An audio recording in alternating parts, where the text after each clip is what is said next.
بسم اللہ الحمدللہ والصلاة والسلام علی رسول اللہ. السلام علیکم ورحمۃ اللہ وبرکاتہ. ناظرین اکرام، میں آپ کا دوست، آپ کا بھائی ابو طلحہ ضحاک آپ سب کا استقبال کرتا ہوں.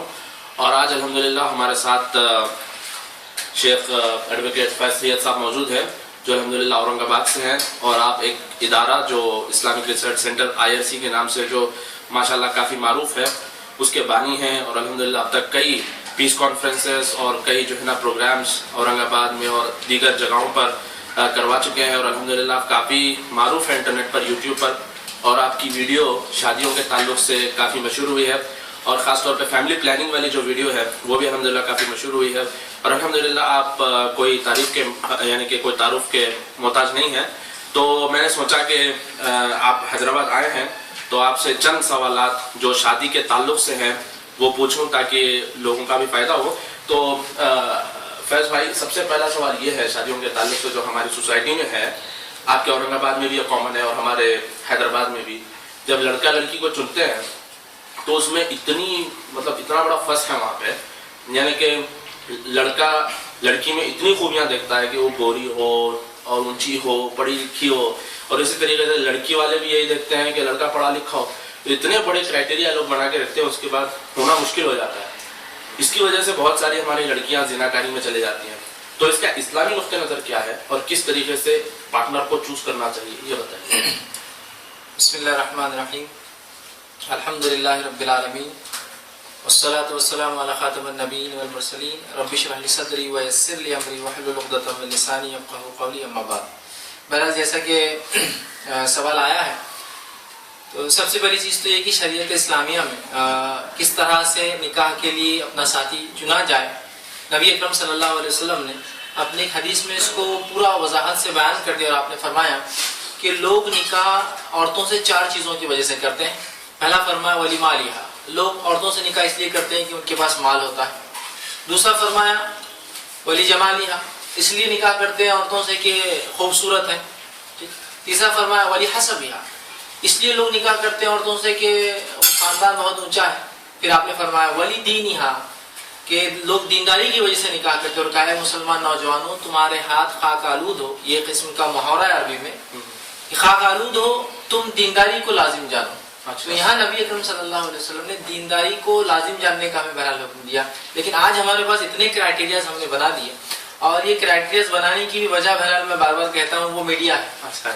میڈیا نے اتنی عورتوں کو اتنا بے پردہ، اتنا کھلا بتا دیا کہ ماں بچے سے نکاح سے پہلے پوچھتی ہے کہ کیسی لڑکی چاہیے، تو وہ بتاتا ہے بھائی ویسی چاہیے، حالانکہ ویسی تو ایک ہی رہتی ہو. اب پھر بولتا نہیں ویسی نہیں تو کم از کم اس جیسی کوئی ڈھونڈ کر لا دیجیے آپ. اب پھر وہ ماں نکلتی اس ہیروئن کی جیسی لڑکی، یا اگر لڑکی ہے تو مالدار ہے تو اس ہیرو جیسا لڑکا. تو ظاہر سی بات ہے یہاں دینداری کو پیمانہ نہیں بنایا جا رہا، خواہ کی شرائط، مال کی اور دولت کی. دیکھیے خوبصورت دینداری کے ساتھ مال و دولت ہو الحمدللہ، دینداری کے ساتھ خاندان ہو الحمدللہ، دینداری کے ساتھ جو ہے خوبصورتی ہو الحمدللہ. لیکن یہ سب ہے اور دینداری اگر نہیں ہے تو شریعت میں پھر درست نہیں ہے. اور جب ایسے نکاح ہوتے ہیں تو پھر اس کے نقصانات سماج بھگت رہے ہیں. اس لیے کہ جب ایسے 2 لوگ ملتے ہیں جن کی بنیاد دینداری نہیں ہوتی تو ہونے والی اولاد بھی ظاہر سی بات ہے پھر دیندار نہیں ہو سکتی. اس سے سماج اور معاشرے میں بہت ساری برائیاں پھیلتی ہیں. اچھا فیض بھائی، ایک بات آپ نے جو بتائی ہے ابھی کہ خوبصورتی، دینداری، تو بہت سارے نوجوان یہ بھی بولتے ہیں کہ اگر ہماری بیوی خوبصورت ہوگی تو ہماری نگاہ یہاں وہاں نہیں جائے گی اور ہماری نگاہ محفوظ رہے گی. تو اگر کوئی ایسا سمجھتا ہے، کیونکہ عام طور پہ کہا جاتا ہے، تو یہ کہاں تک صحیح ہوگا؟ بہرحال جیسے کہ سوال آیا گیا، جیسے کچھ لوگ کہتے ہیں کہ خوبصورت اگر بیوی ہوں گی تو ہماری نظر یہاں وہاں نہیں جائیں گی.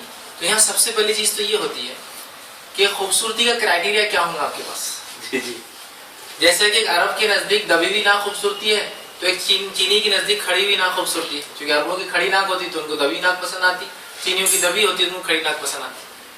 عربوں کے لیے سیدھے بال جو ہے خوبصورتی کی علامت ہے، تو یورپ کے لیے کرلی ہیئرز خوبصورتی کی علامت ہے. اس لیے کہ ان کے سیدھے ہوتے ہیں تو وہ گول کرنا چاہتے ہیں، عربوں کے گول ہوتے ہیں تو سیدھے کرنا چاہتے ہیں. تو خوبصورتی کا پیمانہ کیا بنائیں گے آپ اس کو؟ تو دیکھیے شریعت نے یہ کہا کہ ہر انسان جو پیدا ہوتا ہے، جیسے قرآن میں اللہ رب العزت فرماتا ہے کہ ہم نے تمہیں اپنی ماؤں کے پیٹ میں جیسا چاہا ویسا بنایا. تو ہر انسان خوبصورت ہے، یاد رکھیے ہر انسان خوبصورت ہے. اب دینداری کو آپ اس کے اوپر وہ کیجیے. ہاں ہو سکتا ہے کہ آپ کے لیے خوبصورتی کو کرائٹیریا جو شریعت کے مطابق ہو، لیکن دینداری اول، اور دینداری کے بعد جو خوبصورتی آپ کو لگتی ہے اگر اس میں مل جائے تو الحمدللہ. لیکن اگر وہ نہ ملے مطلب اس میں خوبصورتی نہ ملے لیکن دینداری ہے تو آپ دینداری کو لازم جانیں، یا جس چیز کو آپ خوبصورت سمجھتے ہیں اور اس میں اگر اس لڑکی میں دینداری نہیں ہے تو میں کہوں گا پھر دینداری کو لازم جانیے، اس لیے کہ دینداری اصل ہے، خوبصورتی آج ہے کل وہ ختم بھی ہو سکتی ہے۔ اور ایک بات فیض بھائی، جو ہمارے معاشرے میں ایک عام چیز ہے کہ لڑکے کو لڑکی نہیں دکھاتے، یعنی کہ لڑکے کے پاس سے خالو پھپھو پورے خاندان والے جاتے ہیں مگر لڑکے کو ہی نہیں بتاتے، اور شادی کی رات کو بیچارہ وہ دیکھتا ہے۔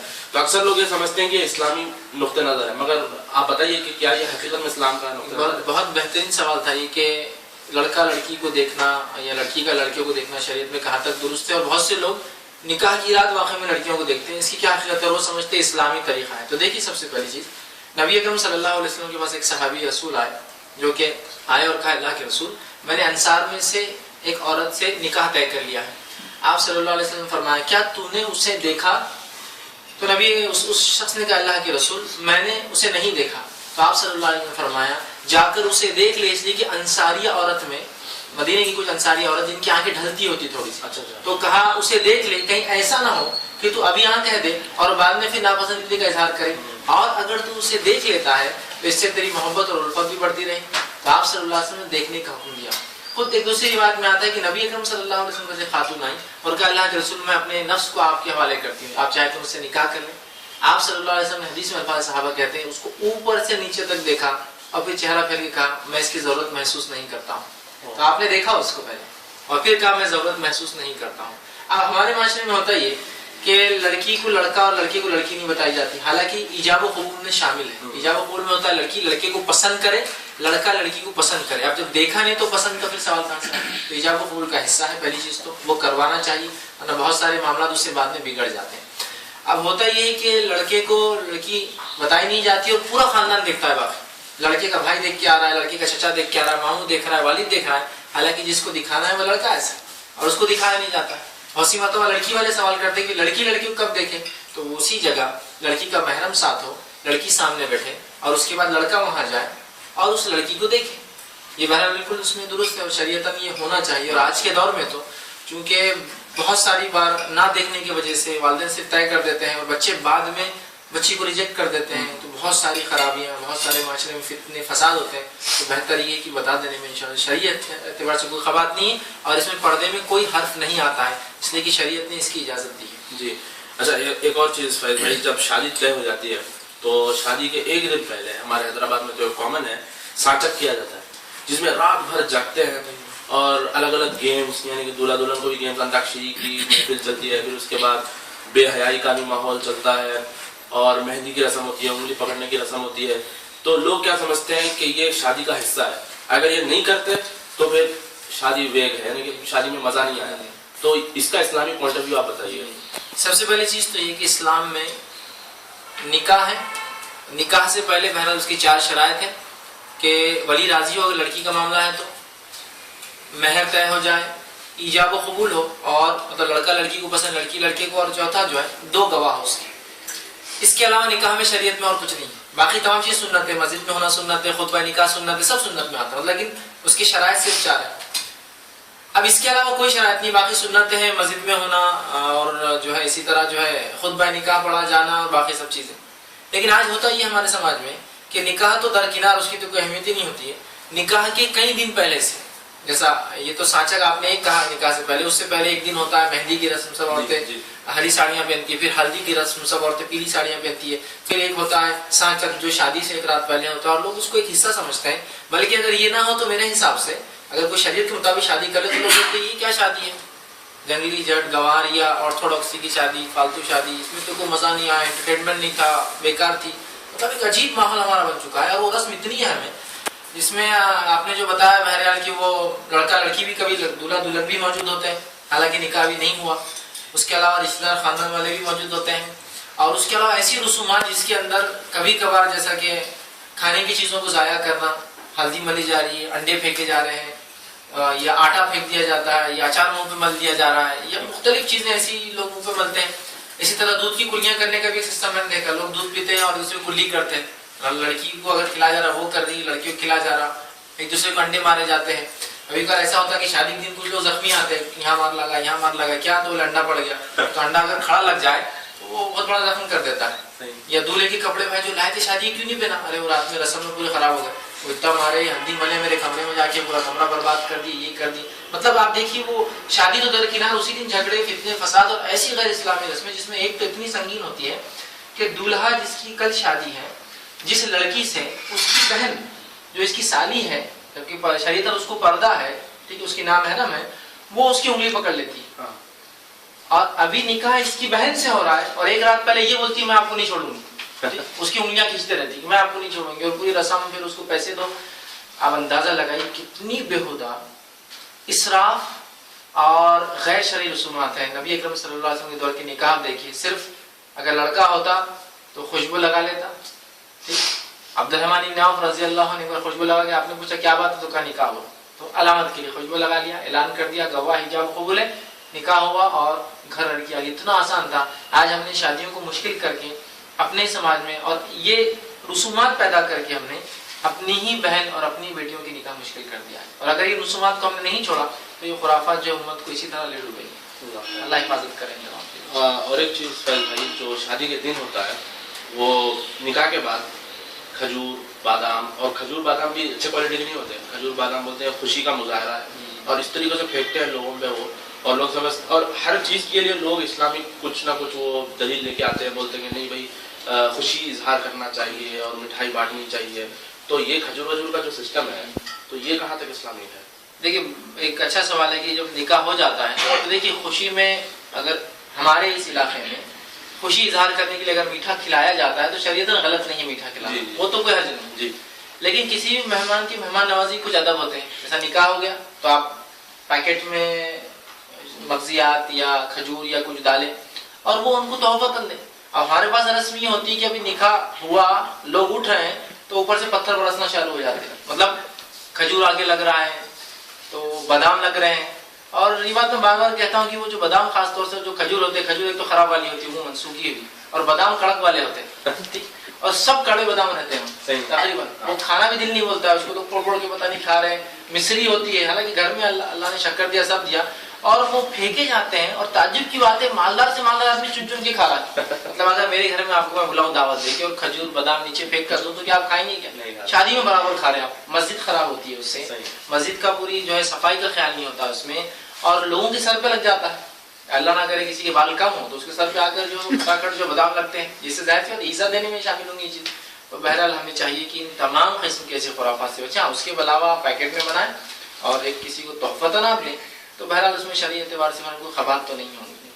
ایک اور بات فیض بھائی, کالی پوت کا لچھا جو باندھتے ہیں شادی میں, اور خاص طور پہ بوڑھی عورتیں جو ہوتی ہیں اس کو بھون کے لاتی ہیں اور بولتی ہیں کہ اگر کوئی کالی پوت کا لچھا نہیں باندھتے تو بولتے ہیں کہ اس کے شوہر پہ بلا آ جاتی ہے نا فلاں. اور یہ حیدرآباد میں بھی اتنا کامن ہے کہ لوگ بغیر کالی پوت کے لچھے کی شادی سمجھتے ہی نہیں ہیں. تو کیا یہ شرک تک جا رہا ہے؟ آپ تھوڑا بتائیے اس بارے میں. دیکھیے کالی پوت کا لچھا ہو یا پھر اس کو منگل سوتر کے نام سے جو غیر مسلم, منگل سوتر کا معنی اچھائی کا لانے والا دھاگا, تو وہی ایک کانسیپٹ ہے کہ اس میں ہوتا ہے کہ ہندو مذہب میں جب ایک عورت نکاح ہو جاتا ہے تو علامت نکاح کے طور پر کہ اس کی شادی ہو چکی ہے, اور اس کے ساتھ ساتھ اس کے شوہر کی حفاظت کے لیے وہ ایک لچھا ڈالتے ہیں. کالی پوت کا لچھا آپ اس کو یہاں بول رہے ہیں, ہندوؤں میں کچھ اور نام ہوگا غیر مسلموں میں, ہمارے پاس اس کو منگل سوتر کے نام سے مسلم بھی اور غیر مسلم بھی پہنتے ہیں. وہ ڈالتے ہیں, اس کا مقصد ہوتا ہے کہ وہ اظہاروں کی شادی شدہ, اور دوسرا بتاتے ہیں کہ اس سے شوہر کی حفاظت ہوتی ہے. اور اس حد تک کہ اگر وہ بہو اگر وہ نہ پہنے تو ساس اس پر بگڑ جاتی, حتیٰ کہ عورتیں نہاتی بھی تو اس کو اتار نہیں سکتی, اس لیے کہ بولتے ہیں کہ یہ جو ہے شوہر کی حفاظت کے لیے, اگر اتر گیا تو پھر شوہر مر سکتا ہے. تو یاد رکھیے یہ سراسر اتنی غلط رسم ہے, اور نہ صرف یہ خرافات اور بدعت میں ہے بلکہ یہ شرک میں ہے. اس لیے کہ نبی اکرم صلی اللہ علیہ وسلم نے فرمایا من اللہ تمیمۃ فقد اشرک, صحیح مسند احمد کی روایت ہے, جس نے کوئی چیز کو لٹکا لیا اس نیت سے کہ حفاظت کر سکتا, بلاؤں کو ڈال سکتا اور برکتیں لا سکتا. تمام اس کو ہی کہتے کوئی چیز کو لٹکا لیا جانا, پھر وہ چاہے سیپی, تاگا, کنکر, موتی, دھاگا, کچھ بھی نام لے لیجیے اس کے الگ الگ. تو اس لیے اگر وہ پہنتی ہے کہ حفاظت ہو تو یہ تو فقط اشرک, یہ شرک میں شمار ہے. یاد رکھیے بہت سنگین جرم ہے, یاد رکھیے شریعت اس کے سخت خلاف ہے. نبی اکرم صلی اللہ علیہ وسلم نے سیدھا اس کو شرک کہا. میں سمجھتا ہوں یہ بات واضح ہے, شرک کہہ دینے کے بعد اب وہاں پر اس کو وجہ نہیں بچتی اور اس کی نیت خالص ہوتی. اگر کوئی بولے نہیں ہم یوں ہی پہن رہے, تو دیکھیے کوئی بھی ایسی چیز جو غیر مسلم کسی عمل کے تحت جیسا کہ وہ حفاظت کے لیے پہن رہے ہیں تو وہ چیز کو میں نہیں پہن سکتا ہوں, اس لیے کہ پھر کس کس کو میں بتاؤں گا کہ میں نے اس نیت سے نہیں پہنا. تو لہٰذا اس کا احتیاط کرنا, اس کو نہ پہننا ہی اس کا ایک شرعی حل ہے. اچھا ایک اور چیز فیض بھائی, جب شرک کی جو بات نکلی ہے تو رات میں جب دلہا دلہن گھر آتے ہیں تو کوئی بوڑھی عورت جو ہے بکرا یا مرغی یا کبھی کبھار انڈے وغیرہ بھی جو ہے نا وہ آتے ہیں ان کے اوپر سے, اور یہ ان کا عقیدہ ہوتا ہے کہ وہ نظر جو ہے اس کے اندر چلی جاتی ہے. تو کیا ایسی چیزیں کرنے سے دلہا دلہن خوش رہتے ہیں کہ اللہ کی برکت ان پہ ہوتی ہے؟ یہ ایک بہت اہم چیز ہے کہ لوگ جب لڑکی کو لاتے ہیں مختلف رسمیں کرتے ہیں, اور اس کا مقصد یہ ہوتا ہے گھر میں لانے سے پہلے اس کی بلائیں, آفتیں, اس کی نحوست نکل جائے. تو جس کے لیے ایک طریقہ ہوتا ہے قرآن اوپر رکھتے ہیں, اس کو قرآن کے نیچے سے لاتے ہیں تاکہ قرآن اس کو اسکین کر لے, اس کی نحوستوں کو پورا وہیں دور کر دے. یا پھر دوسرا طریقہ جو آپ نے بتایا کہ جانور کو جس کو اتارتے ہیں, اتارا بولتے ہیں, اس کو دیتے ہیں.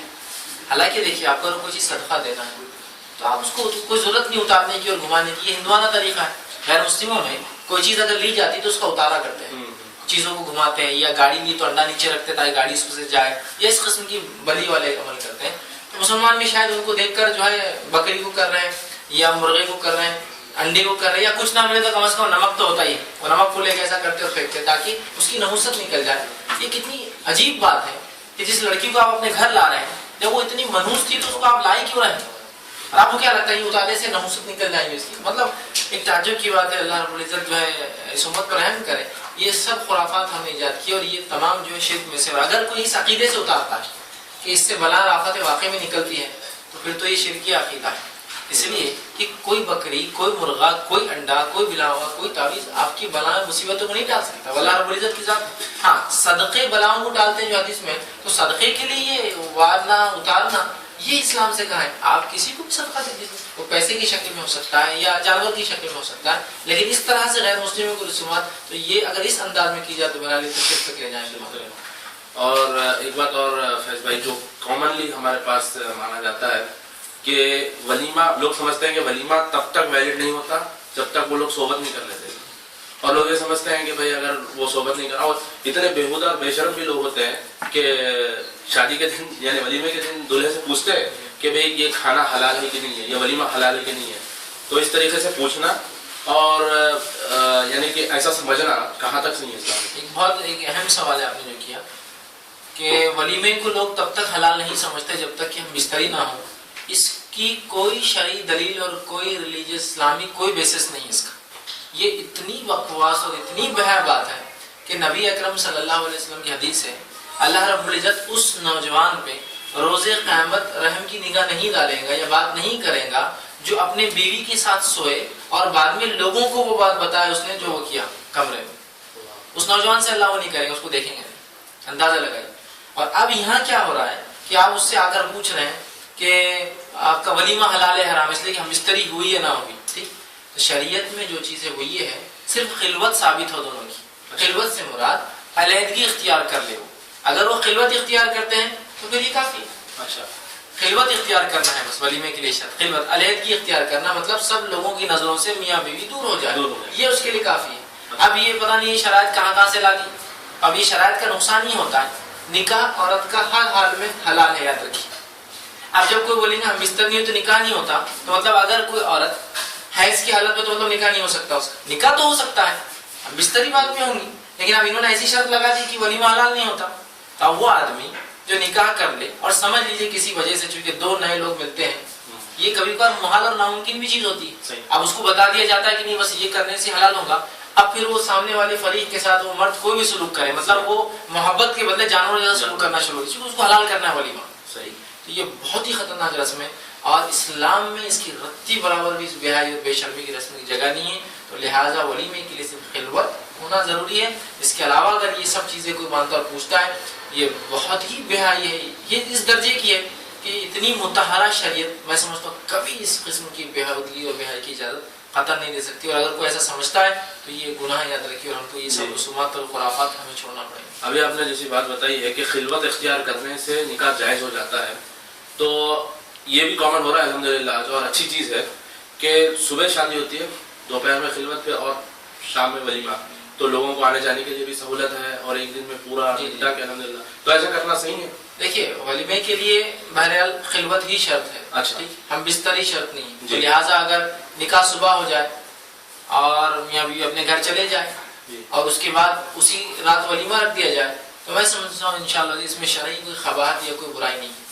ایک آخری سوال فیض بھائی، جوڑے گھوڑے کے معاملے میں جو لوگ اکثر دلیل لیتے ہیں کہ اللہ کے رسول صلی اللہ علیہ وسلم فاطمہ رضی اللہ تعالیٰ عنہ کو علی رضی اللہ تعالیٰ عنہ سے شادی ہوئی تھی تو کچھ سامان دیے تھے، اور لوگ اسی کو بیس بنا کے دہیج کو یعنی کہ جائز بولتے ہیں، اور کچھ لوگ ایسے بھی ہوتے ہیں بولتے ہیں کہ بھائی ہم نے تو بول دیا نہیں دینا، اب ان کی مرضی ہے جو دینا ہے۔ تو یہ ایک آخری پوائنٹ ہے، آپ اس پہ تھوڑا روشن ڈالیے۔ دیکھیے جہیز کے معاملے میں جو لوگ یہ کہتے ہیں کہ نبی اکرم صلی اللہ علیہ وسلم نے فاطمہ رضی اللہ عنہا کو جہیز دیا، تو میرا ایک بنیادی سوال ہے، کیا رسول اکرم صلی اللہ علیہ وسلم اپنی اولاد میں ناانصافی کر سکتے ہیں کیا؟ نہیں کر سکتے۔ تو میرا سوال ہے باقی تین کو کیا دیا تھا؟ چلیے وہ بتائیے۔ نبی اکرم صلی اللہ علیہ وسلم نے فاطمہ رضی اللہ عنہ کو جو جہیز جو بول رحم دیا تھا تو وہ کیا تھا، اس کی حقیقت میں بتاتا ہوں۔ علی رضی اللہ عنہ سے نبی اکرم صلی اللہ علیہ وسلم نے فاطمہ رضی اللہ عنہ کا نکاح طے کیا، چونکہ علی رضی اللہ عنہ آپ صلی اللہ علیہ وسلم کی کفالت میں تھے، تو لہٰذا آپ ہی ان کے ذمہ دار تھے۔ تو آپ نے علی کو بلا کہا علی میری بیٹی سے تمہارا نکاح تھا، مطلب یہ سسر ہے لیکن ساتھ میں ذمہ دار بھی ہے، ولی بھی ہے۔ کہا علی کہ اب تم نے میں نے نکاح تمہارا طے کر دیا، تمہارے پاس گھر میں کیا ہے؟ مطلب ان کے گھر میں بہت ضرورت تھی، کچھ چیزیں کم تھی۔ تو کہا اللہ کے رسول میرے پاس تو بہت کم چیزیں ضرورت کی۔ تو کہا ایک کام کرو، تمہیں ایک زرہ ملی تھی نا مال غنیمت میں فلاں، تو کہا کچھ ہے تمہارے پاس؟ تو کہا علی سے یہ پوچھا کچھ ہے؟ تو کہا اللہ کے رسول نہیں ہے۔ تو کہا تمہاری جو زرہ تھی وہ لے کر آؤ۔ نبی اکرم صلی اللہ علیہ وسلم نے وہ زرہ لی اور صحابہ سے کہا کون اسے خریدے گا؟ بولی لگائیے، اور آپ نے وہ زرہ بیچی۔ زرہ سے جو پیسے آئے وہ پیسے علی کو دیے اور کہا کہ اب جا کر اسے خرید کے لاؤ۔ یا ایک دوسرے روایت میں یہ باتیں ہیں کہ آپ صلی اللہ علیہ وسلم خود گئے اور ایک جگ، 2 گلاس، ایک گھاس کا تکیا اور ایک چادر دلائی۔ گھاس کا تکیا سر رکھنے، چادر سونے کے لیے اور پانی پینے کے لیے۔ کس کے پیسوں سے دلائی؟ علی رضی اللہ عنہ کے پیسوں سے۔ تو اگر اس کو جہیز بولتے ہیں تو اس سے اچھا تو کوئی جہیز نہیں ہے کہ سسر داماد کو بولے میرے گھر آؤ، بینک میں کتنا پیسہ نکالو اور میں میری بیٹی کو کیا کیا چاہیے دلا کر دیتا ہوں۔ اگر اس کو جہیز بولتے ہیں تو میں سمجھتا ہوں دیجیے، بہت خوشی کی بات ہے، چلیے تو یہ چاہتی ہے لڑکا خرچ کرے، لڑکا دے۔ تو یہ تھا وہ جہیز جس کو جہیز بول کے ہم بتا رہے ہیں۔ حضرت علی نے خود اپنی بیوی کے لیے خریدا تھا، چونکہ نبی اکرم صلی اللہ علیہ وسلم ان کے ذمہ دار اور کفیل تھے، تو آپ ہی نے وہ بیچ کر زرہ انہی کے پیسوں سے حضرت علی کو جو ہے دلوایا۔ تو آپ صلی اللہ علیہ وسلم نے ان کو جہیز نہیں دیا، بلکہ حضرت علی نے اپنی بیوی کے لیے پہلے سے تیاری کی۔ اور اگر اس کو جہیز بولتے ہیں تو پھر میں چاہتا ہوں کہ ہر سسر اپنے داماد کو بلائے، اس کی بیٹی کو کیا کیا ضرورت ہے وہ دلائے اور پھر اس کو گھر بھیج دے۔ اور بہت سے لوگ بولتے نہیں ہم کو تو نہیں چاہیے، لیکن اگر وہ دے دے تو ٹھیک۔